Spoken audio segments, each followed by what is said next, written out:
Bismillahirrahmanirrahim. Assalamu alaikum students. Welcome to the online classes conducted by Aspire College Jadawala. Chapter number 4 हम आगाज़ कर चुके थे इस चैप्टर का, और इसमें कुछ साइटोप्लाज्मिक ऑर्गेनेलिस को हम पढ़ चुके थे और बाकी ऑर्गेनेलिस को हम यहाँ से स्टार्ट करेंगे। तो आज जिस ऑर्गेनेली से हम अपने आज के लेक्चर का आगाज़ करेंगे वो गोल्जी अपरेटस, या जिसे गोल्जी बॉडीज़ भी कहा जाता है और गोल्जी कम्प्लेक्स का भी नाम उसे दिया जाता है, उसके हवाले से पढ़ेंगे। उससे पहले साइटोप्लाज्म क्या है, इसके स्ट्रक्चर, फंक्शंस, एंडोप्लाज्मिक रेटिकुलम के हवाले से इनके टाइप्स, उनके फंक्शंस, और राइबोसोम के हवाले से राइबोसोम की टाइप, स्ट्रक्चर और फंक्शन तक हम बात कर चुके थे।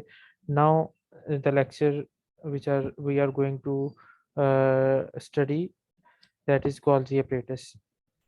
गोल्जी अपरेटस बोर्ड के पेपर में कई दफ़ा बोर्ड में आ चुका है ये सवाल, और इसको स्टूडेंट अक्सर थोड़ा सा टफ कंसीडर करते हैं, जबकि ये इंतहाई एक आसान ऑर्गेनेली है।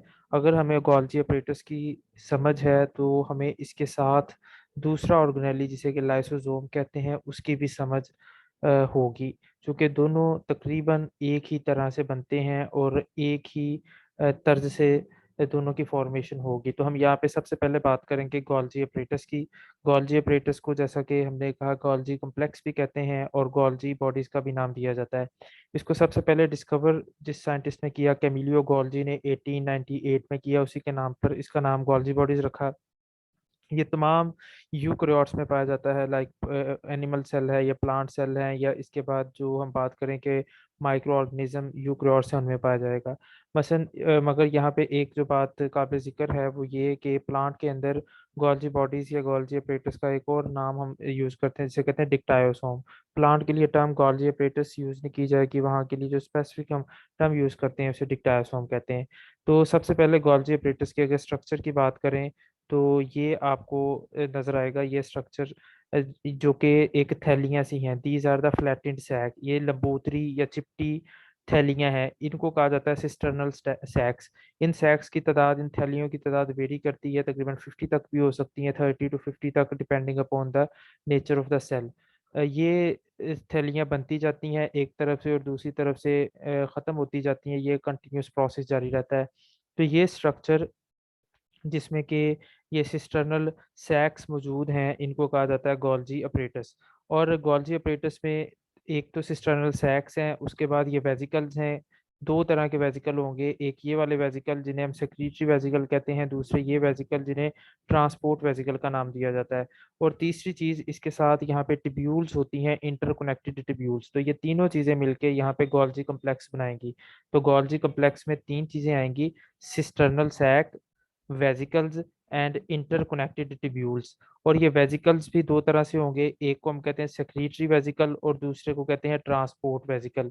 ये इसका सादा सा स्ट्रक्चर और इसका इंट्रोडक्शन के लिहाज से हम बात बात करते हैं। अच्छा, यहाँ पे जो मेन चीज़ इसको समझने की है वो इसका अहम कंसेप्ट है कि इस ऑर्गेनेली को क्यों रखा गया है, इसका क्या फंक्शन है। इसका फंक्शन हम एक फैक्ट्री से समझते हैं।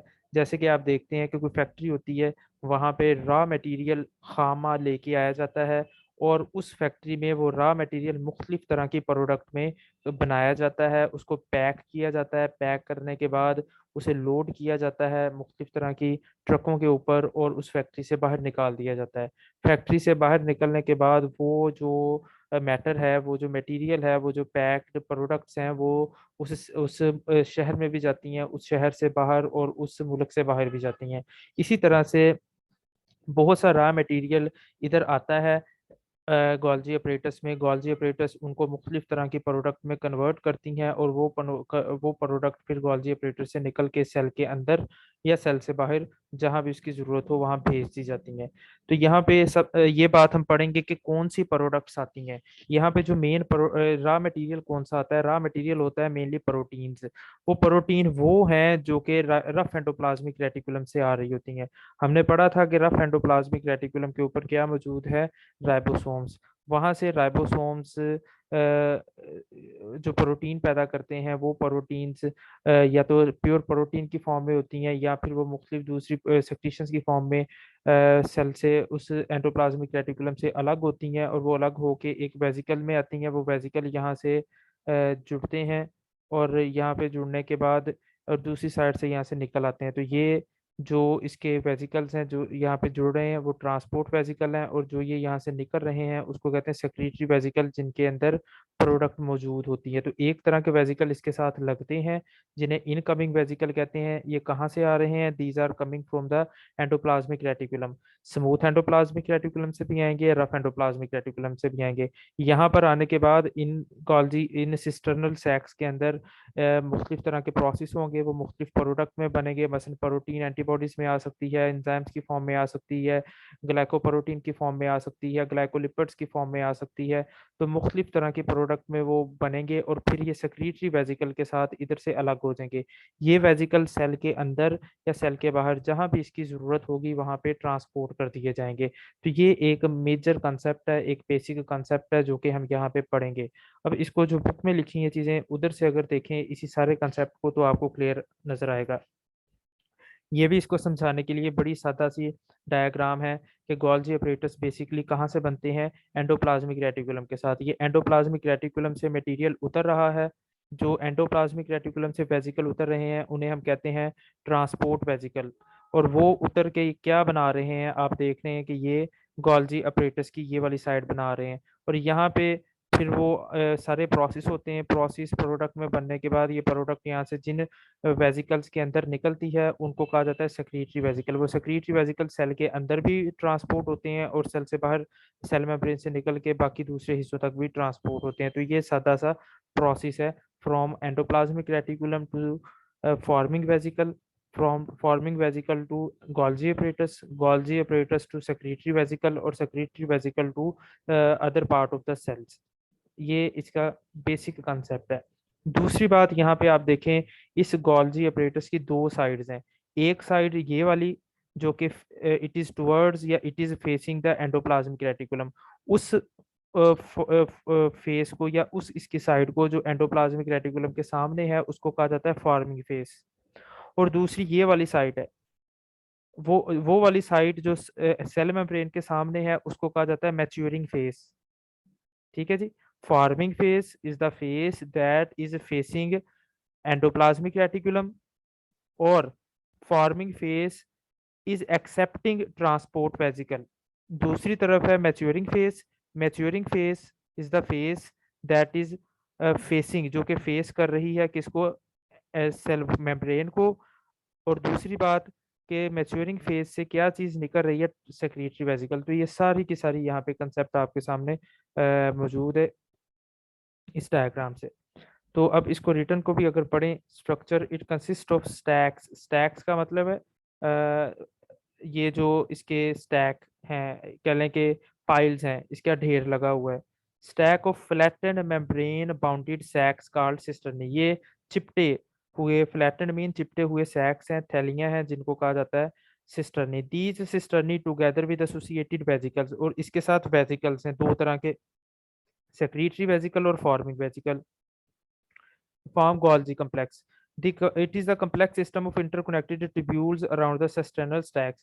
और इन सिस्टर्नल स्टैक के यहाँ पे कनेक्ट इंटरकनेक्टेड ट्यूब्यूल्स भी होती हैं जो इनको एक दूसरे के साथ जोड़े रखती हैं। इसके बाद फॉर्मेशन ये कैसे बनते हैं? अभी आपने सारी स्टोरी सुन ली है कि ये फॉर्मेशन कैसे होते हैं। एंडोप्लाज्म रेटिकुलम से वेजिकल आते हैं, फॉर्मिंग फेस बनाते हैं, और फिर ये बनते जाते हैं और इधर से ये निकलते जाते हैं सेक्रेटरी वेजिकल की फॉर्म में। Cisternal stacks are continuously formed by the fusion of vesicles which are probably derived by the budding of a smooth endoplasmic reticulum. ये smooth endoplasmic reticulum से bud off होते हैं, वहां से ये वेजिकल उतरते हैं, रिलीज होते हैं। Their outer convex surface is the forming phase. ये बाहर वाली जो convex surface है ये forming phase है, और अंदर वाली जो concave surface है this is maturing phase. While the inner concave surface is the maturing phase. The cisternal stack break up into the vesicle from the later, यानी later का यहाँ से मुराद है कि बाद, यानी maturing phase से ये सिस्टर्नल ब्रेक अप होती है। यहाँ से ये देखें ब्रेक होते जा रहे हैं। ठीक है जी। और इनके अंदर प्रोडक्ट मौजूद हैं। वो प्रोडक्ट क्या हो सकती है, एंजाइम्स हो सकते हैं, ये मुख्तलिफ ग्लाइकोप्रोटीन्स वगैरह हो सकती हैं। The whole stacks consist of a number of cisternae, generally 3 to 6 और इससे ज्यादा भी हो सकते हैं depending upon the nature of the cell, through thought to be the moving from the outer to the inner face. तो ये इस तरीके से ये आउट कह लें कि अरेंज होते हैं सारे के सारे। ये भी वही चीज़ के अरेंज है, ये बन रहे हैं और यहाँ से निकलते जा रहे हैं।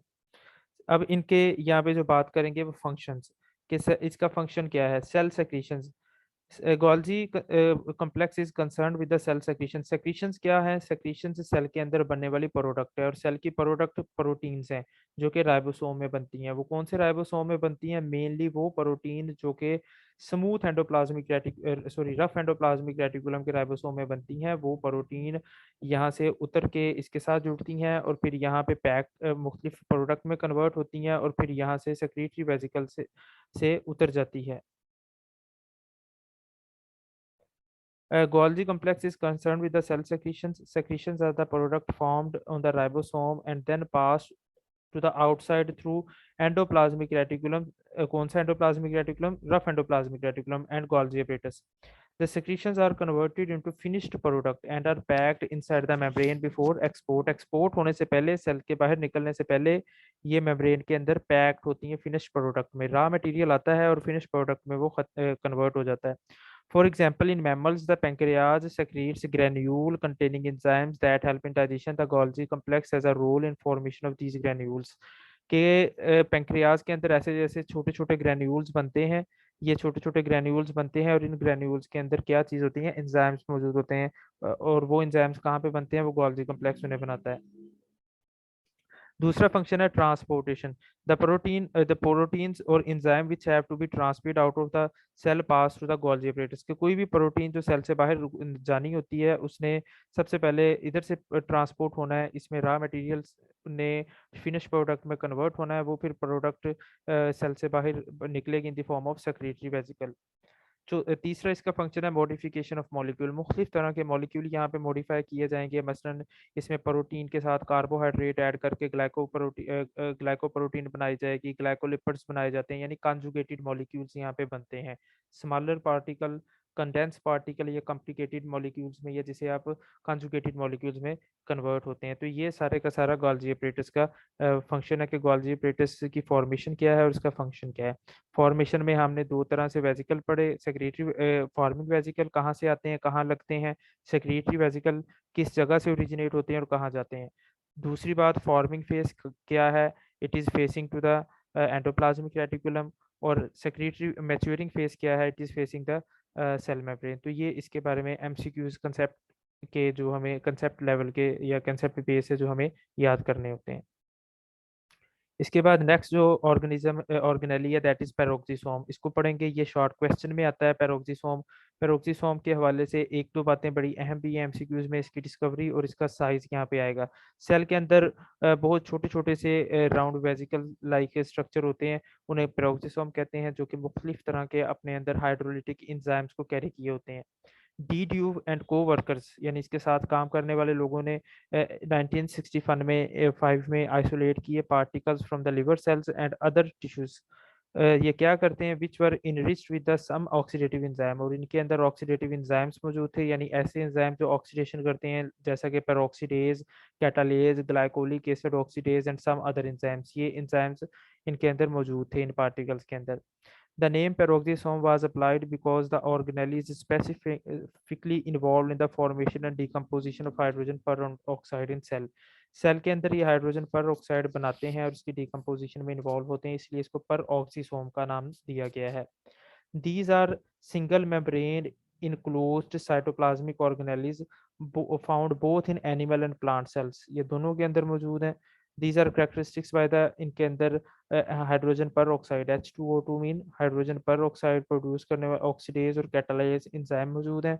इनका डायमीटर 0.5 माइक्रोमीटर है, मगर it have also been found, ये प्रोटोजोआन में, यीस्ट और दूसरे हायर प्लांट्स के अंदर भी पाए जाते हैं। तो ये शॉर्ट क्वेश्चन में आता है, इसके हवाले से हम ये चीज़ें यहाँ पे मेंशन करते हैं। तो यहाँ तक हम ये ऑर्गेनाइज आज करेंगे। इस हवाले से किसी किस्म की भी कोई कन्फ्यूजन होती है तो उसको आप डिस्कस करेंगे।